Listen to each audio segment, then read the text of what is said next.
All right, guys, I think we're going to get started. Just want to say, welcome. Thank you all for being here. It's nice to see some of you uh, in person. It's okay if you don't want to be seen or have your video on. We are recording this meeting, so if you do not want to be in the recording, then you can just chat with us, send us a chat directly, or turn off your video.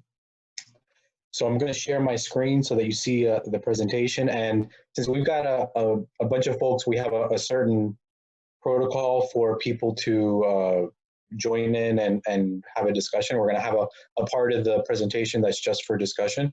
And we'll talk about that in a second.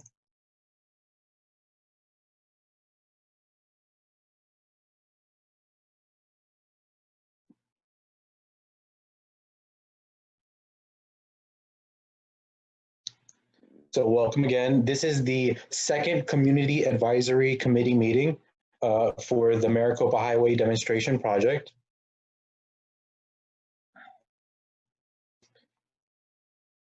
So when we get to the discussion part, I just want to do this housekeeping up front.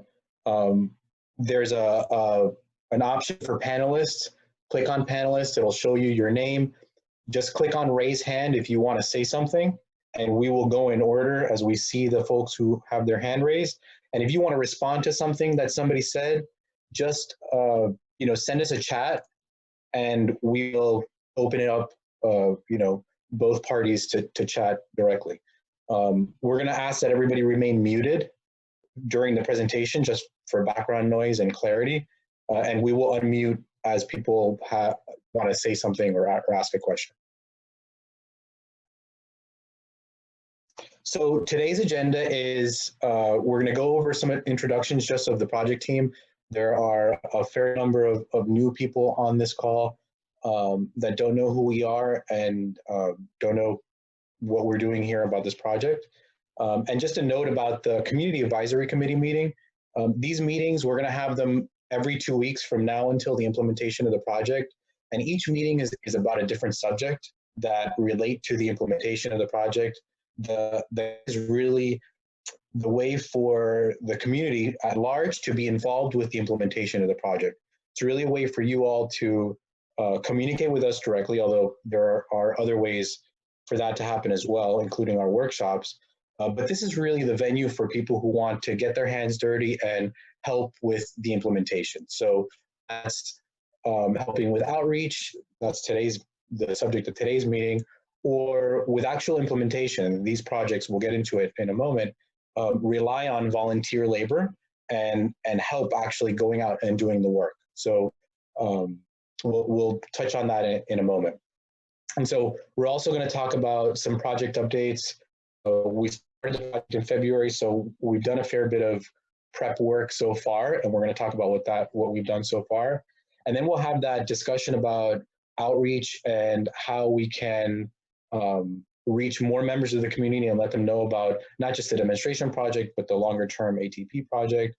And then we'll also talk about the kickoff event. And obviously COVID has changed our strategy on that, but we still want to discuss that with you.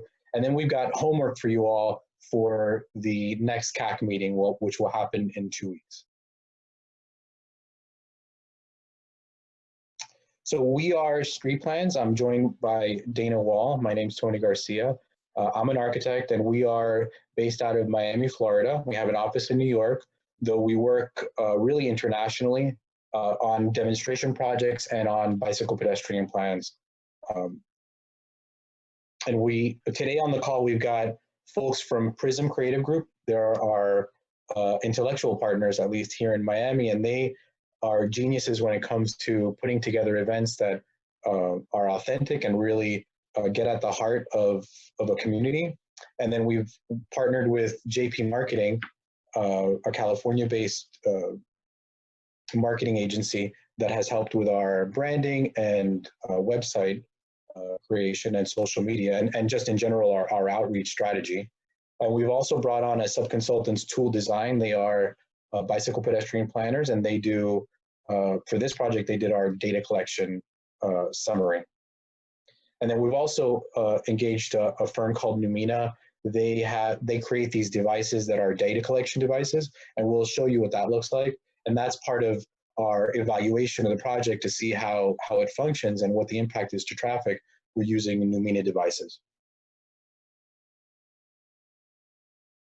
So when it comes to demonstration projects, the way that we like to phrase this is that it's about project delivery, breaking down project delivery into smaller increments. And I think probably most of the people on this call will understand this feeling. I know I do as an advocate. Usually, if I pick up the phone and I ask for an improvement to my city, if a crosswalk or a bike lane or any improvement really, it could take 5, 10 years before that improvement is ever made. And the city just kind of jumps right into permanent design. And it costs a lot of money to get there, and could take 20 years, 15 years for large scale projects. We have a trail project here that I've been working on for 15 years now. And so what we like to say is that the demonstration project method, what we call the quick build method, breaks down project delivery into smaller increments so that small investments of time and money can be made leading up to that longer term vision. And this process allows for an iterative, flexible outreach process and design process so that you don't spend 10 years designing something only to build it and find out it didn't quite work the way that you thought it was going to work. Demonstration projects allow you to build something with relatively low money and flexible materials, that is, materials that you can remove, and see what works and doesn't work. So it allows you to demonstrate an idea and see if it works the way that you thought it was going to work. And you can do this for a day or even up to a month. And each of these levels has a different investment of time or money, and also different materials go into each of those segments or each of these phases. So for a demonstration project that's a day, we would rely on volunteer labor, and also, we could use paint like tempera paint that washes away. As you get closer to permanent design, we use less and less volunteer labor, and it's more about real construction and curb and gutter design and things that get more permanent. We are in this phase, this pilot phase, where we're using pretty, legitimate materials that are going to stand the test of time for a year. They can last even up to 3 years, but they're fully removable, and all of the work that we do is reversible. So the idea is that you implement it, you see what works, you make adjustments to your final design, and then you remove this at the end, and you go back to your existing conditions. And so when it comes to Maricopa Highway, this is the subject corridor that we're working with. The idea is that we're making improvements to bicycle and pedestrian access while also doing a travel lane reduction, which will have impacts on travel speed. And I think, what we're demonstrating here, the core of it is that travel lane reduction. And so I think whether you support the longer term project or not, you should really look at this demonstration project as an opportunity to see what works and doesn't work. And the way that we do as planners, we go into these projects with very open minds, and we encourage our clients to do the same. Don't assume that we write 100% upfront. The purpose of doing the demonstration is to see how it functions. And so that's part of the core of this project.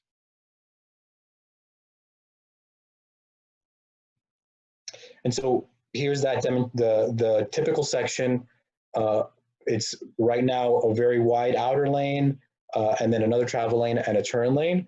So that wide outer lane becomes a protected bike lane or an on-street parking that's separated by a buffer and on-street planters. For the demonstration project, we're using planters, whereas for the permanent project, there would be trees that are planted in the ground and something that's far more permanent than what we're proposing here.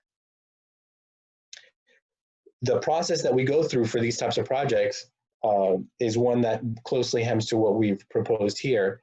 And we started at the end of February. We conducted our first CAC meeting at that time. And a note about the CAC, it's an evolving group. It's really a group that it's self-selected. So if you want to be involved in the implementation of the project, you take more interest in the CAC than not.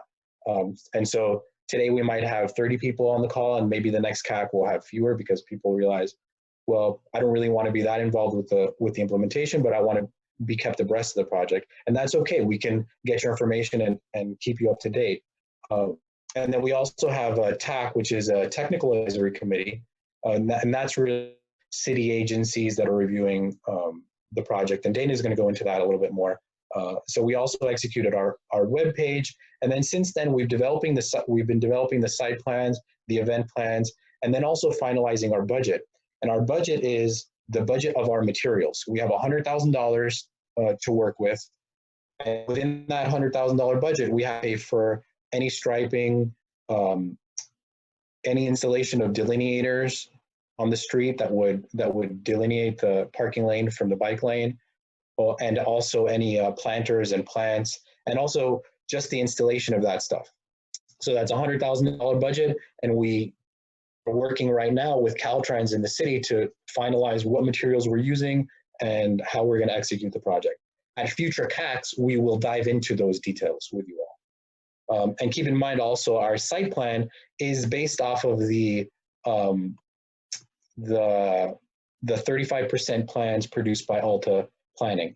Now, there are some deviations where we are not able to implement it the way that they are because we're not working with trees in the same way that they are.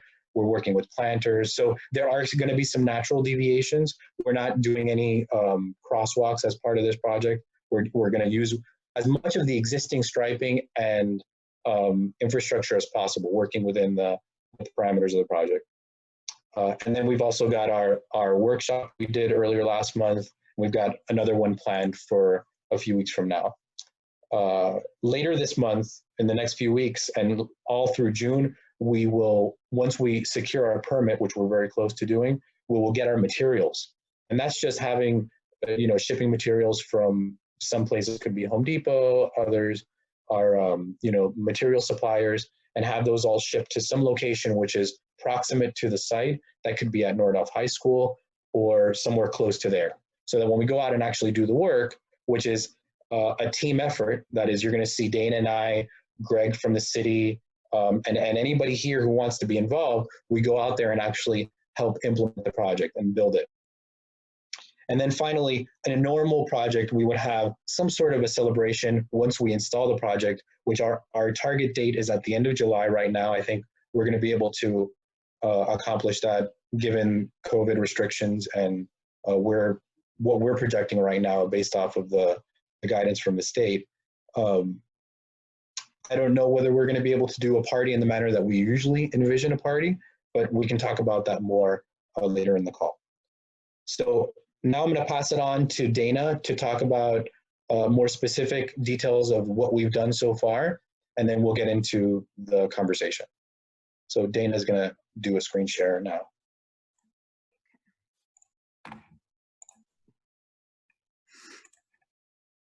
Okay, so I'm just going to briefly go over in a little bit more detail where we're at with some of the elements of the project. So like Tony mentioned, we have been producing the site plan with something called a technical advisory committee. So, for every project we have something called the TAC and then the CAC, obviously, which you guys are all a part of right now. And this advisory committee that we've been using for this project has been reviewing the site plan with us, since the beginning of March when we started out.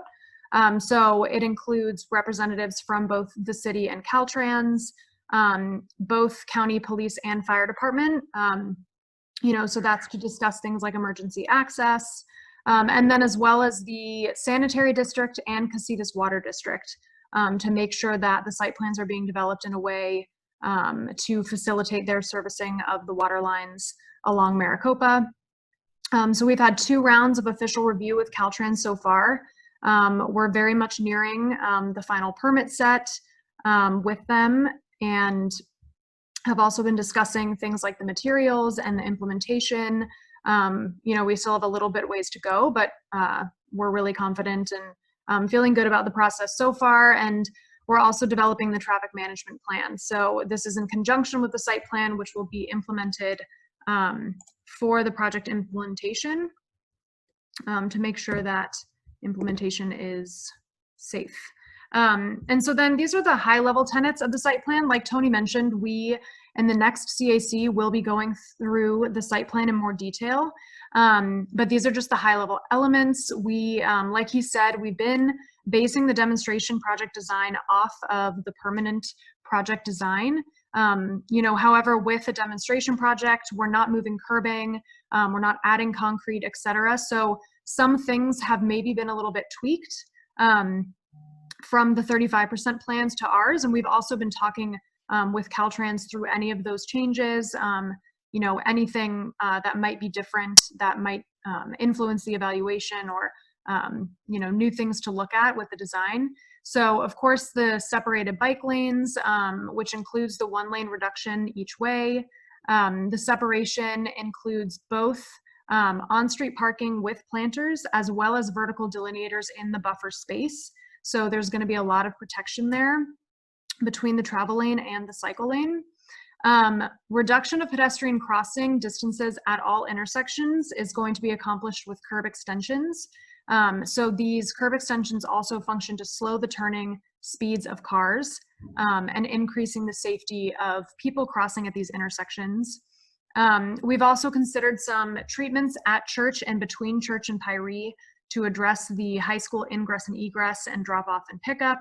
Again, these are all things that we will be going over in the next CAC. And then of course, all of the official signage we will need, as well as project signage on every block that will have links to surveys for people to give their live feedback during the evaluation period. So that's drivers, pedestrians, bicyclists, everybody to fill out so that we have, eyes on the ground helping us evaluate the project.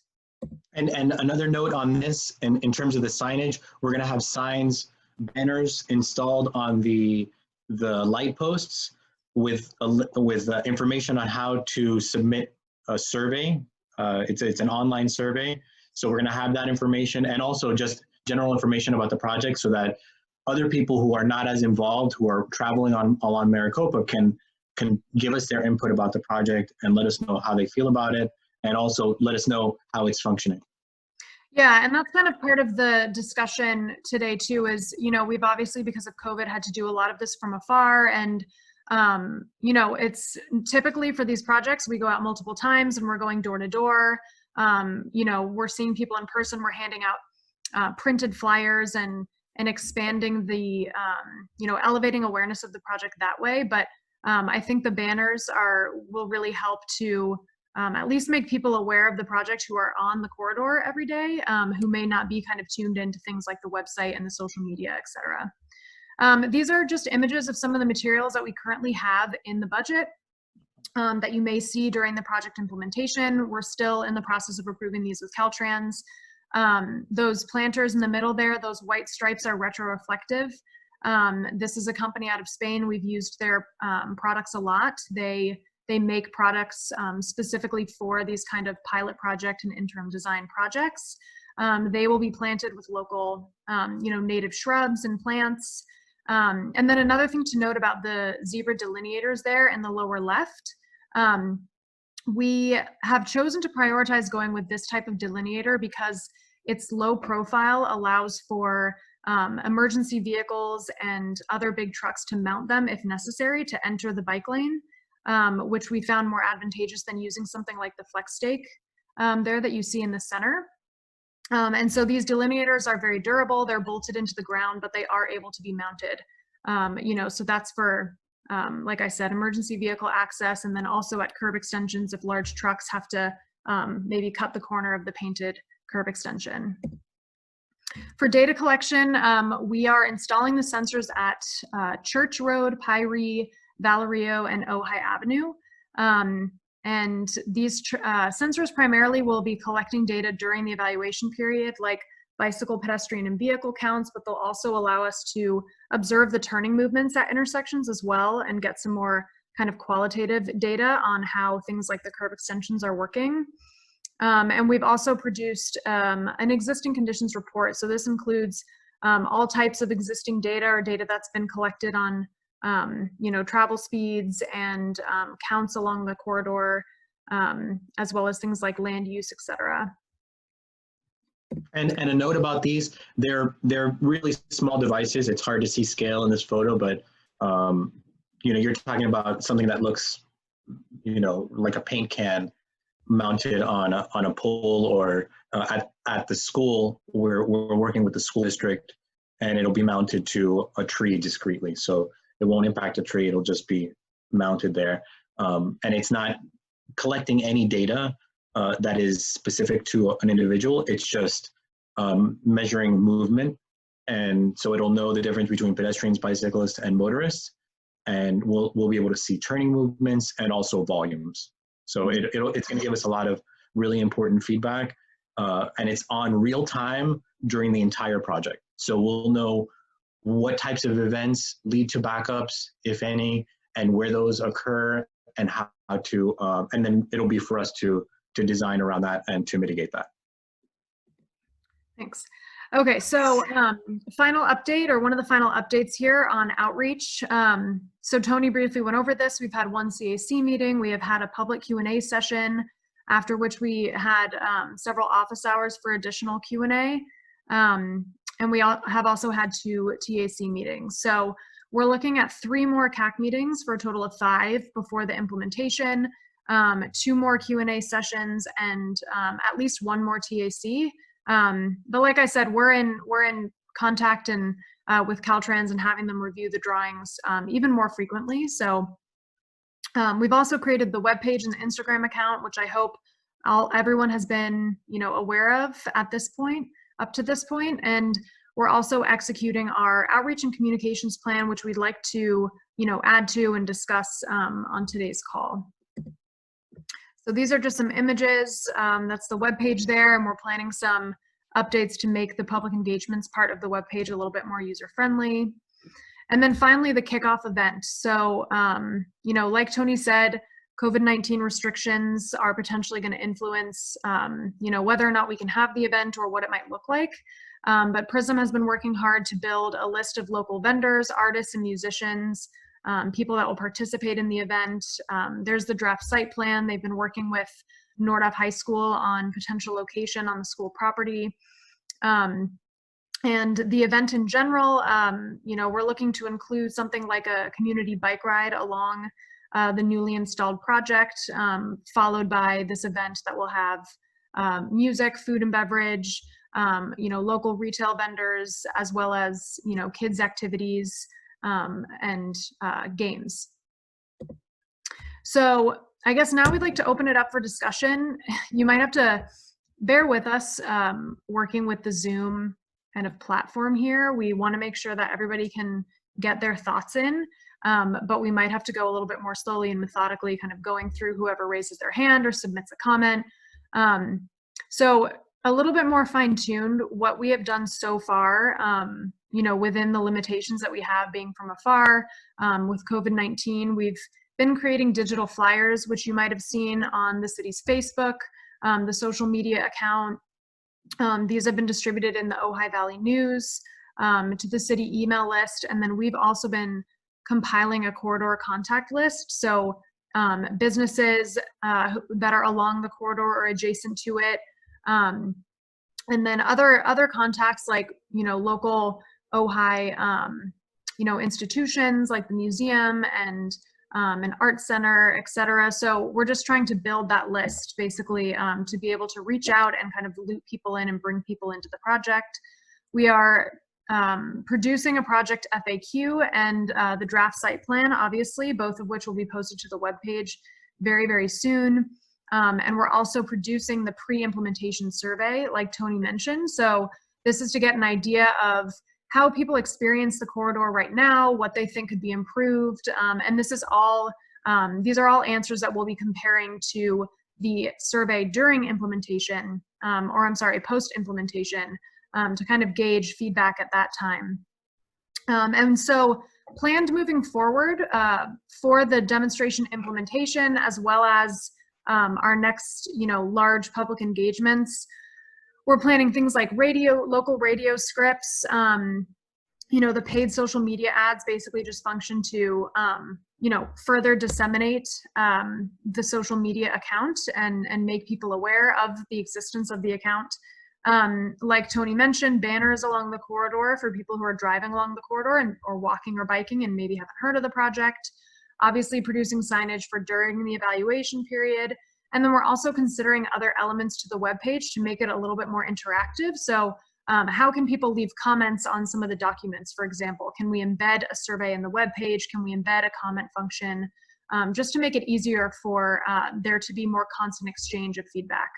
And so I guess, we'd like just to hear from you guys if you have any other ideas of, networks, for example, that we might not have tapped into. We look for things like existing newsletters that go around the city, for example. Would those people be amenable to including information about the project to help disseminate information? Are you guys a part of any groups that might be interested in learning more? So I guess if we could just have a discussion about that, and I am going to stop sharing so that I can see the chat. And so I think we will, if anybody has any comments, so I think, you can either enter them in the chat to either me or Tony, or just raise your hand if you have any thoughts, or questions, and we'll try to address them and unmute you and just see how this goes.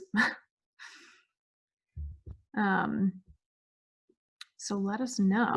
Ray has a. Ray is literally raising his hand, which is great. Okay, I like that. I like that. Okay. Go for it, Ray. What's up? Hi, good morning. Good morning. Thank you for conducting this, and hello, friends. I did send you a couple questions via the chat, just about the logistics of the demonstration. But in regards to public outreach, a couple things. Ojai is very, very active on Facebook. Other than the city website, other than the city Facebook page, which I'm not sure how much traffic that actually gets. But groups like the Ojai Gab Fest, the Ojai Community Network, the Ojai Community Business Network, those have like 5,000 people that are members of those Facebook groups and very active. So just whatever you drop into the and whatever you drop into the city social media, I would drop onto those specific groups because I think they get more traffic. I know Kathy Nolan's on the call here too. She and I are both on the board of directors of the Green Coalition, as well as us on the City Planning Commission. But I could see us putting that on our Green Coalition Facebook page. And then we could bring to the board whether we feel it's appropriate for us to send it out as a separate mailer to our email list, which is about 1,000 people now, I think. Okay. Awesome. That's really great. I might follow up with you after just for a couple all of those groups I rattled off. For all of them.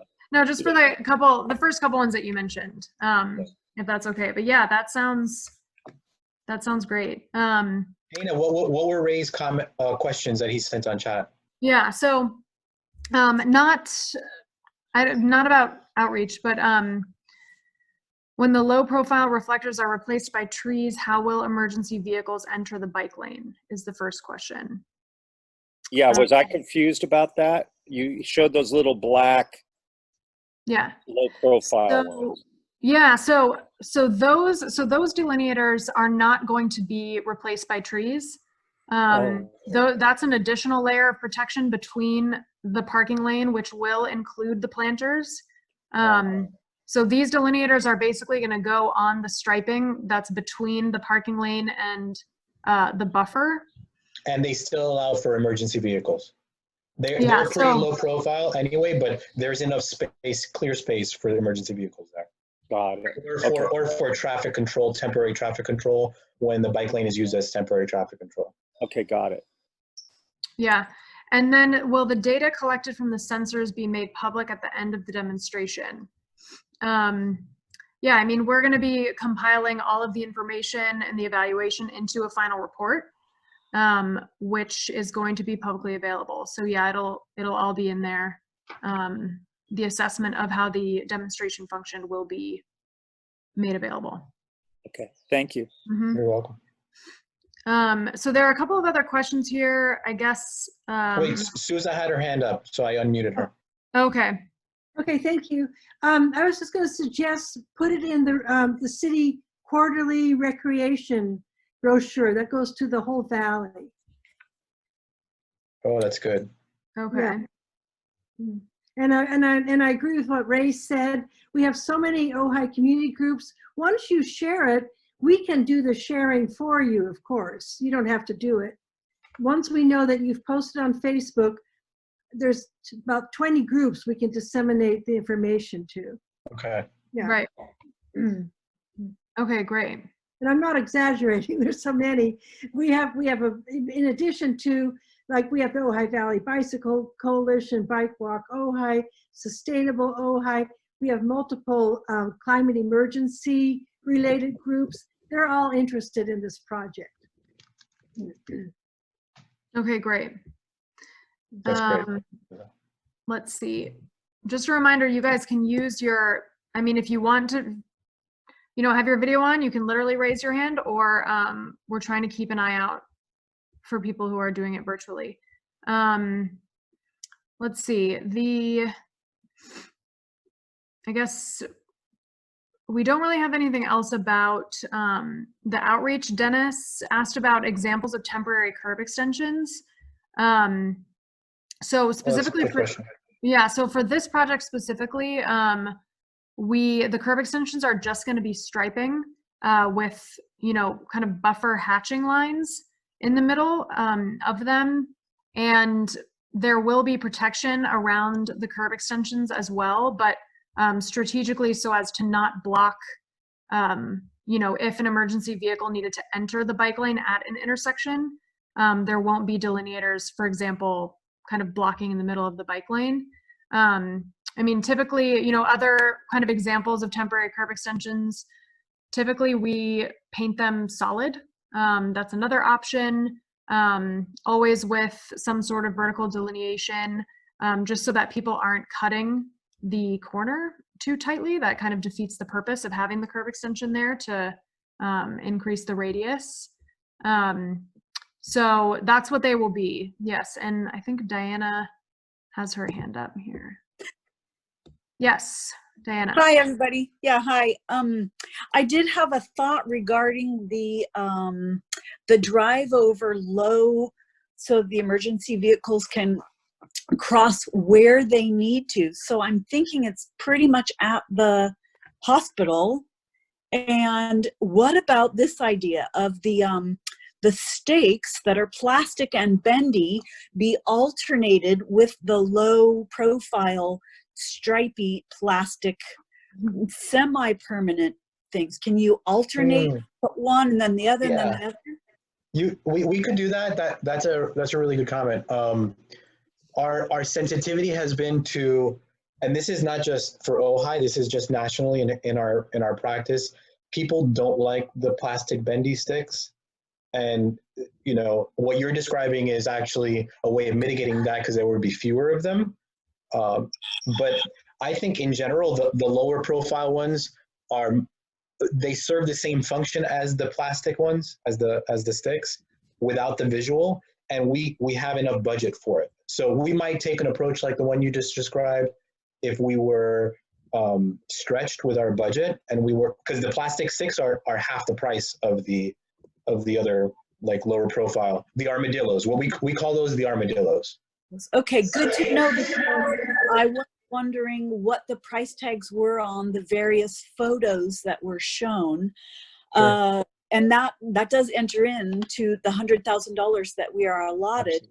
Absolutely. So, but as a bicycle rider, the bendy sticks make me feel like car drivers will not hit me as more so than the low armadillos. Totally.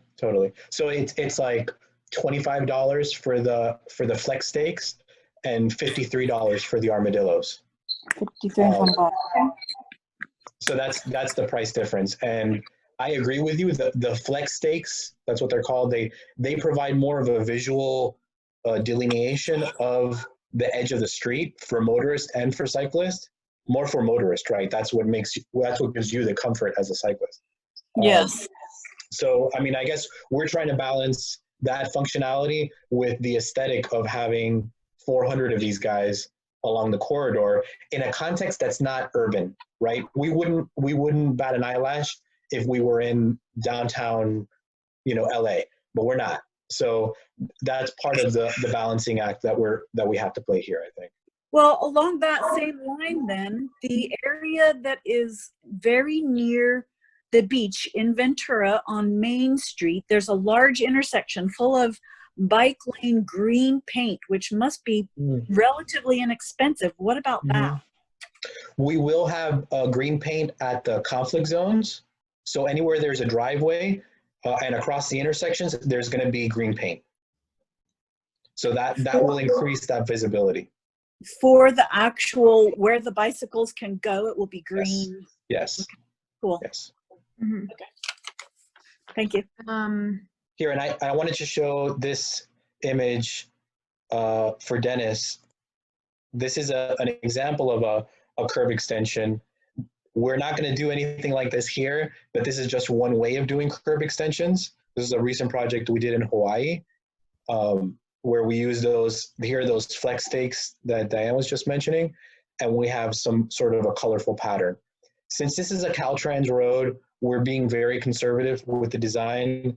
Also, keep in mind that the type of paint that they're having us use is more permanent than we would otherwise use, and it's going to have to be sandblasted off at the end of the project. So we don't want to do a large area like this that is going to be removed at the end of the project, and then it's just not going to look great in anticipation of your permanent project. So I think, do we have any other questions or thoughts about outreach before we move on to the kickoff event? And then, okay. Ray, go for it. Ray and Suza. Oh, should I go first, Ray, or is that okay? Ladies first. Okay, thank you. I'm already thinking, we have a group called Ojai Ride and Roll, and we lead bike trains. And if we can do social distancing, keep the bikes apart, which we can, we could have the school district, help us promote that we'll do bike trains even though there's no school to go to. And we're talking up from anywhere from 4 kids to 400 kids, because I've let them. So, once the demonstration project is there, I think that'll be a lot of fun. And then so you're saying maybe as part of the kickoff event, we do some scaled back version of an event that involves a bike ride, like a scaled back open streets along the corridor. Yeah, it could be part of the kickoff, but it could also be a regular occurrence, especially in the summer with COVID, with the kids not being in school. They need things to do. Sure. I'm telling you, they're getting very restless. They're out there already. They're already out there on their bikes and mat, and all their other their scooters, and they're all over the park. So we could organize some rides just along that part of the corridor. Yeah, Sure. I mean, they'll have to come in from somewhere, but we could have parents help with that. Yeah. Sure. I like that idea. Yeah. Yeah. Great. Okay. Ray. There's a certain demographic in the Valley that's opposed to this project, and I'm wondering what your input is on how to speak to the opposition of the project. Well, I mean, that's a good question. And we have a fair number of folks from Save Maricopa Highway on the call today.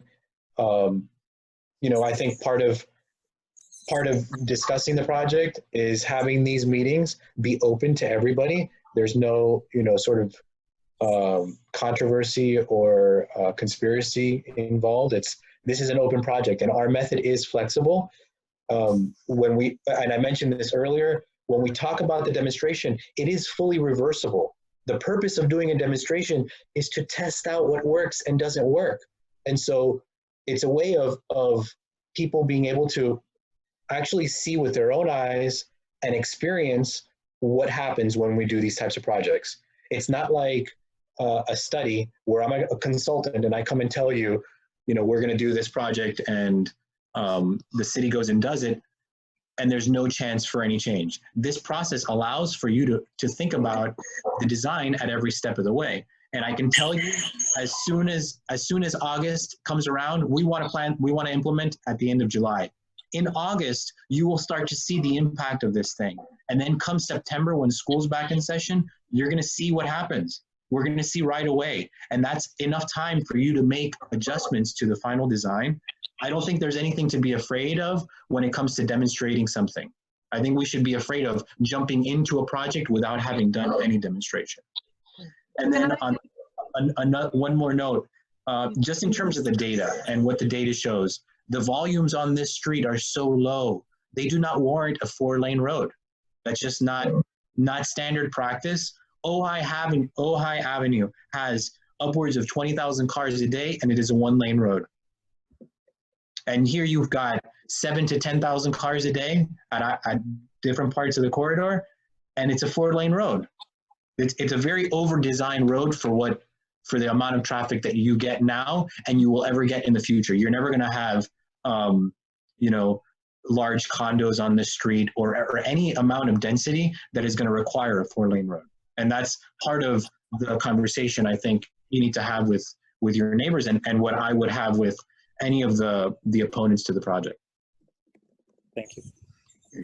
We do have a couple of questions, 1 or 2 more questions along this topic, and then I think we could move on to the kickoff event just for time, and we also have to go over everyone's optional homework assignment. So let's see, we have 2 questions from Tina. So the first is, and Greg, I've unmuted you if you want to chime in on this, but she has asked if there's been a valley-wide traffic study. And I guess she's referring to the Ojai Valley. Tina, I unmuted you so that you could respond if you need to. My concern is, right, I am hypothetically in support of this project. I've almost been hit as I've crossed, walking my dogs across Maricopa Highway. I get what you're attempting to do, right? So I'm not opposing or anything like that about this project. I'm a Creek Road person, and I am a lifelong Valley resident. What I see that this is going to do is push traffic through the Arbolada to cut through. So when you mention that Ojai Avenue is a 20,000 car per day road, I would say that many of those drivers on that extremely congested parts of the road, when it's Matilaha getting out of school or you're having to drive downtown, the real effect of these changes is pushing additional traffic onto roads that were not intended to be the cut through or the rat run. Mm-hmm. And I'm pretty sure that once we start making this change on Maricopa Highway, that all of a sudden going through the Arbolada to get downtown is going to be the cut through of choice. I'm not saying that that's necessarily a bad thing, but I am saying that that road that's now going to absorb that additional traffic volume, we may want to give consideration to speed humps through the Arbolada or some other deterrent so it doesn't become the freeway, much like Creek Road has become the freeway because of congestion on the highway. And so that is my big concern, is that from my understanding, it has been more than 20 years since the Ojai Valley has done a valley-wide traffic study.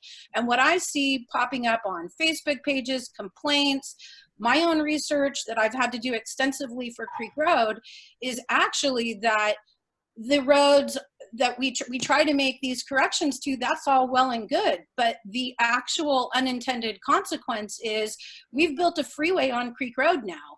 We have a big problem on Villanova Road right now. we have a lot of complaints coming on La Luna, and these are not like, oh, all of a sudden there was a new housing development or something at the end of La Luna. It's that people are trying to cut through on other county roads in order to get around congested areas. This is going to cause congestion, regardless, whether it's significant congestion that actually results in a delay of travel time, that's maybe questionable, but the appearance of additional concentration of cars, I think, is what's most objectionable by people. And my concern is that we have piecemealed these projects together. We have a piecemeal project going in front of Maricopa Highway. We got Steve Bennett trying to make Oakview and correct those things without anyone actually getting their arms around all of these changes and all of the effects that these projects have. And instead, we're looking at them in a very small project-specific viewpoint, which I believe is problematic. And I'm raising my hand, like, clearly, I'm yelling loudly. We need to spend money on a valley-wide traffic study because of all of the things that I just mentioned, and because we're going to get more congestion, right? Like, the whole draw of Ojai is not going to be less in the future. It's going to be more. And that is my big concern. And I think it needs to be addressed. Okay, thank you, Tina. And I appreciate the need for coordination amongst different studies and different things that are happening. I think one of the really great things that you said that we can incorporate into this project is evaluating the impact on the side roads. And you mentioned actually two, and I think if you think about other potential spillover effects, we can look at those as well, because there's no better study in my mind than doing the demonstration to tell you what's going to happen on those side streets. Because come September, October, you're going to see what the impact is on Creek Road, and we'll be able to mitigate for it in the permanent project. So if we're looking out for it and we're actually thinking about how to head it off as part of the demonstration project, then that starts to address the more comprehensive planning that you're talking about. I tend to think that the types of traffic studies that you're talking about, it's almost like medieval medicine. And my traffic engineering friends would, they hate when I say that. I think it's a lot of shooting in the dark. Whereas when we do demonstration projects, it's an actual change in the roadway that causes people to change their travel habits in a way that's measurable and empirical. We can observe it and see what it is, what the impact is, and actually make an adjustment. And so to the extent that we can help with that wider valley-wide issue, I think that we can try to do something about that. And I'll let Greg talk about any sort of other things that might happen on Creek or other roads. But if you have, Tina, if you have other streets that you think are going to face this spillover, the cut-through traffic, let us know so that we can start to identify that in our evaluation plan. Okay. Yeah, hi, this is Greg talking also from the city. And yeah, hi, Tina. And I think Greg, 1 second. Let Tina finish. She had one more thing. Just to be clear, my concern is not that this Maricopa Highway project is going to have any effect on Creek Road. That's not what I'm saying. I'm saying that other changes have had, really it's people cutting through the Arbolada or the behind Vaughn's track is what I'm anticipating. Creek Road was just an example, but that actually rode into my second question, because you had mentioned, I think that's a great idea, that's the demonstration project, but could you explain a little further about how the transition happens then between it being a demonstration project, we measuring whatever effects of the change has come? How does that move to a permanent change beyond that? Can you talk about that? And I apologize if you've maybe covered that before and I just didn't hear it or wasn't in attendance on another meeting. Sure, no problem. The demonstration project is a 6-month period. So it starts at the end of July and will run through the end of January now. The permanent project is slated to be approved. The permit for the project, for the ATP project, the larger scale, longer term Maricopa Highway project, that happens in October. So between August and October is when we're really doing our evaluation. And really right up front, we're going to have evaluation. The devices that I showed, I don't know if you saw them, the Numina devices, those are going to be measuring throughout the entire project in real time. So starting from August, September, we're already going to be able to start to draw conclusions about the project.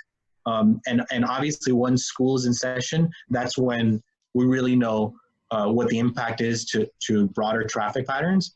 And all of that can get incorporated into the final permit and the final design.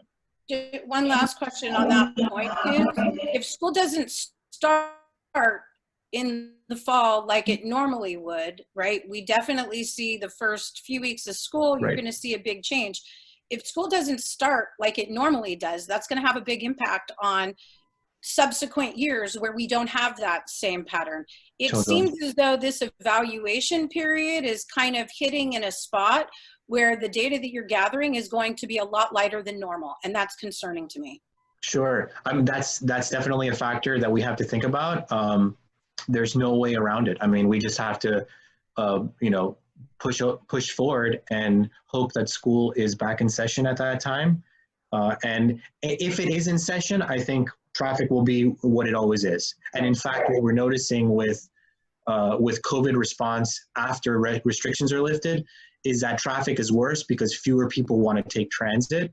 And to the extent that transit is well utilized in the Valley, you might actually see an uptick in the fall as restrictions are lifted and people go back to work and back to school. So we've seen that play out in at least in China so far. Traffic rebounded with a vengeance and actually increased because people did not go back to transit. So it's a factor. I mean, I'm not gonna sugarcoat it. We're concerned, but we're planning for, you know, school to be back in session in the fall and for us to be able to get some measurable data at that time. Hey, Tony, also, yeah, this is Brent talking from the city of Ojai and Haitina. And yeah, I think that it's important to mention also the original intention was to start the project during the school year now. We were going to be starting this month, right about now, but we've delayed the start to overlap school. So we're going to start in July to get it up and running before school starts, presumably in August. But like you're saying, I think just yesterday, the Cal State schools just announced they're not going to meet for fall session. So that is a consideration. So we're doing our best we can to delay the project to overlap school, because the crunches on Maricopa have always been when school starts and finishes. So about 7:40 a.m. and about 2:40, 2:30 in the afternoon. That's the pinch. And it's really not like the highway is overloaded. It's more like the entry at the Church Street driveway entrance to the school is overloaded. They have a little problem where the parking lot backs up and it can back up that entrance. So that's always been the crunch on this project.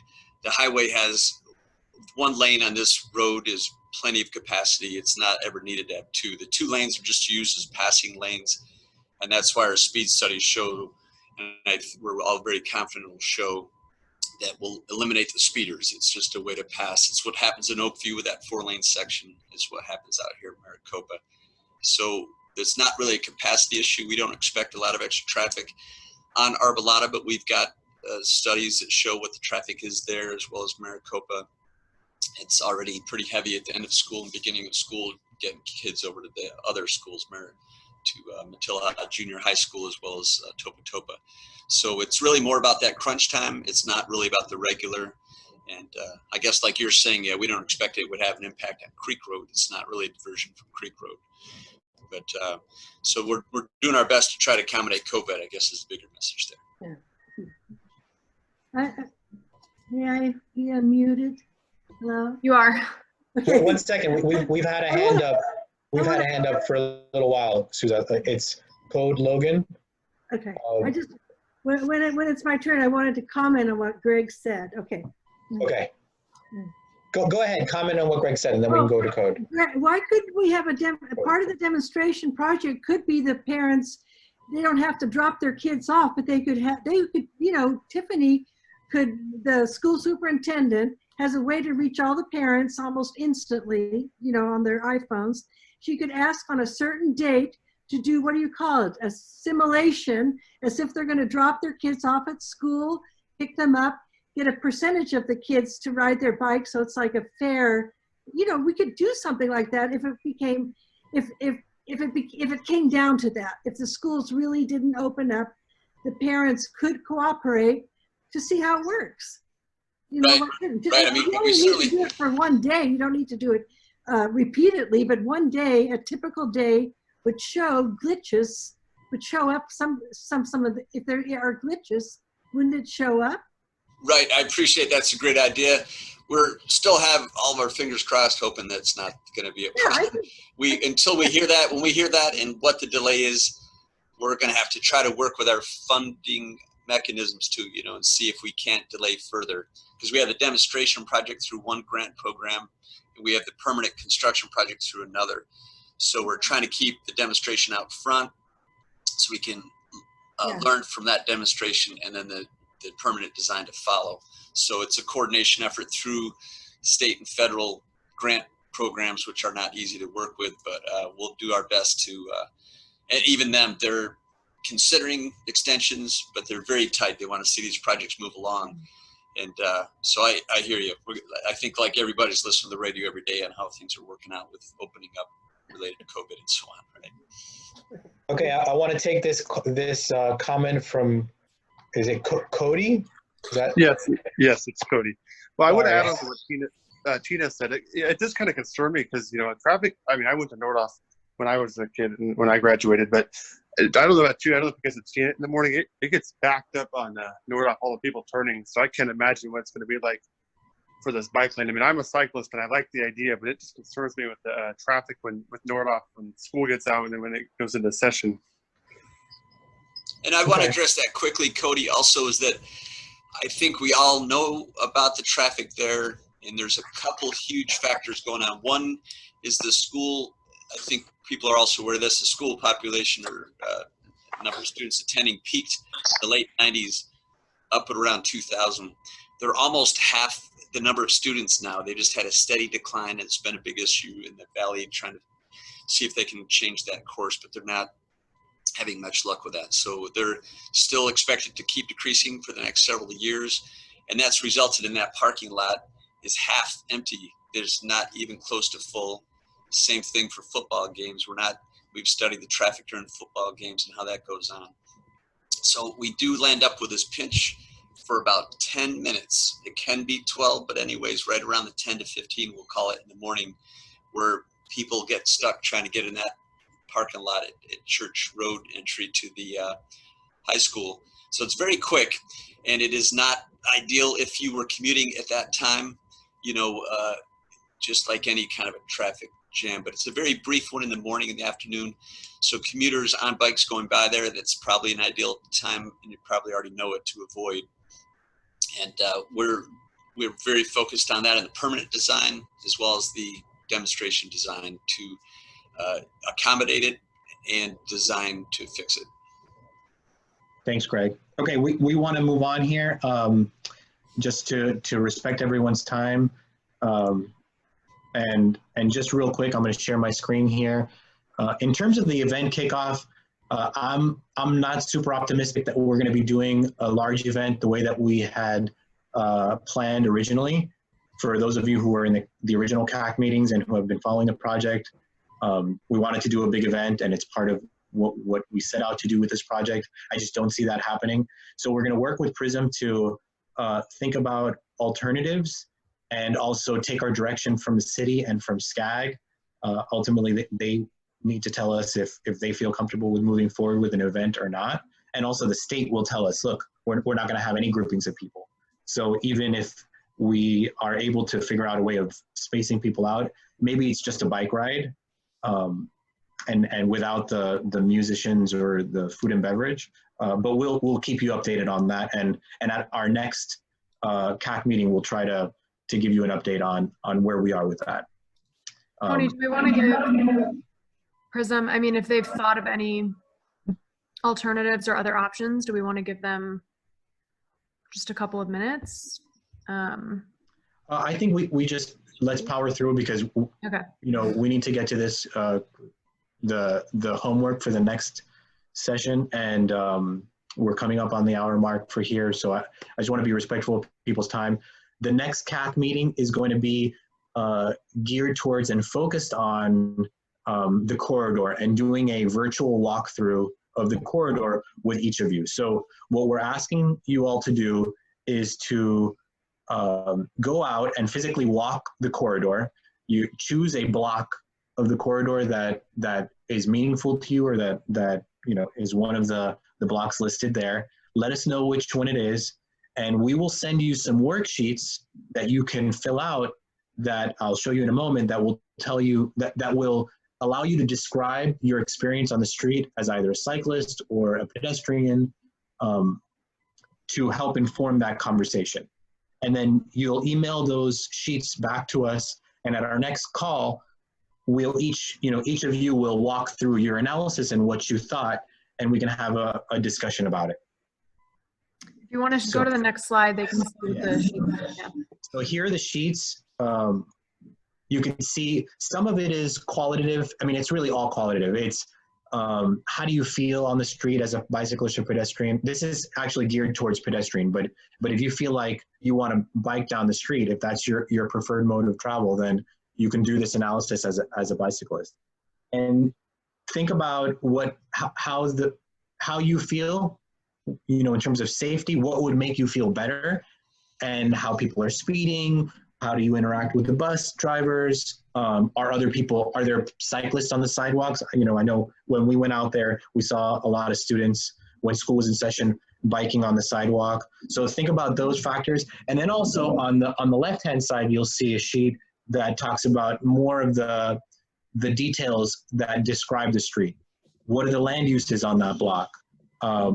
What types of buildings are there? Are there a lot of drive-throughs or driveways that present a conflict? So look through the list. Here's your list of blocks, basically from every major street. That's how we've divided up the corridor. If you want to do more, that's fine too. Let us know how you want to approach this and which blocks you want to do, and we'll send you the worksheets. You have to print them out at home, or you can even do it on your iPad digitally, and then you send them back to us, and we'll discuss those at our next CAC meeting. I think I'll also add, like I said before, we haven't been able to travel as much as we normally would to be on the ground for this project. So to the extent that you have an observation or you notice something, obviously traffic patterns aren't exactly the same as they might have been before COVID, but any observations that you have in regards to how it might influence the demonstration project design or something like that, also just keep that in mind, so that we can have that conversation in the next meeting as well, and kind of compare it to maybe what we have in the works for the demonstration project design. Yeah. Specifically, like Diane was mentioning earlier, the location in front of the hospital, has a certain detail, or Cody was talking about, going into the high school. Let us know if there are specific locations that we need to think about and what your observations of those have been historically. And if you don't feel comfortable walking around at this time going out, just do it virtually or based off of your recollection. So I see we're losing some folks here, so I'm going to stop the share. Are there any last minute questions or comments that anybody wants to make? Diana. Sorry. Go for it. Am I unmuted? Yes, you are. I just wanted to say, for the person who is doing anything with the social media, 2 things came to mind. The Ojai Bicycle Club with Fozzie, I don't remember his last name, but those are definitely bicycle-specific people who love Ojai and effectiveness of bike riding. Also, Ojai Next Door is a really good social media avenue. And I would like to, I'm going to choose one of those blocks to comment on and observe and go there on my bike. So if you guys could be in touch with me regarding the least chosen one of those blocks, I'd be happy to do that one, or 2 or whatever. That's helpful. Thank you. But that would be a lovely thing to do. And I would also love to be a bike train leader with kids during the demonstration, or I've pretty much spent my career teaching kids 9 years old and above bicycling skills on how to transition from riding on the sidewalk, which is not legal in Ojai, by the way, to riding in the street. They are cognitively able to make the pre-driver's ed adjustment of bicycle riding from the sidewalk to the street with cars at that age. So I would love to do something in that area or volunteer with that whole thing for the demonstration part. Okay, great. Thank you, Diana. Yeah. And is there anyone else, we've had one person say in the chat that they'd like to do the analysis. Does anyone else know for sure at this time that they would be willing to do the analysis? Okay. Kathy, Souza. All of them. I'm planning to do it during school, you know, when school would normally be during commuter time. Okay. Cody. Okay. So many methods of hand raising here. And then I guess everyone else just keep thinking about it. I'll send a recap after this that has, you know, the slides and all of that too, if you need a reminder. And then I guess to that point as well, there were maybe a couple of slides that we didn't get to specifically about the kickoff event. So if you review those and you have any thoughts about those as well, it just has a little bit more detail on kind of the work that's been done, reaching out to vendors and that sort of thing. So you can see what Prism has done there as well. Cool. Okay, guys. Thank you very much. And we will be in touch with next steps. And don't forget, email Dana. We'll send you these worksheets and we'll talk again in 2 weeks. Bye. Bye. Stay safe. Thank Thanks, you. everyone.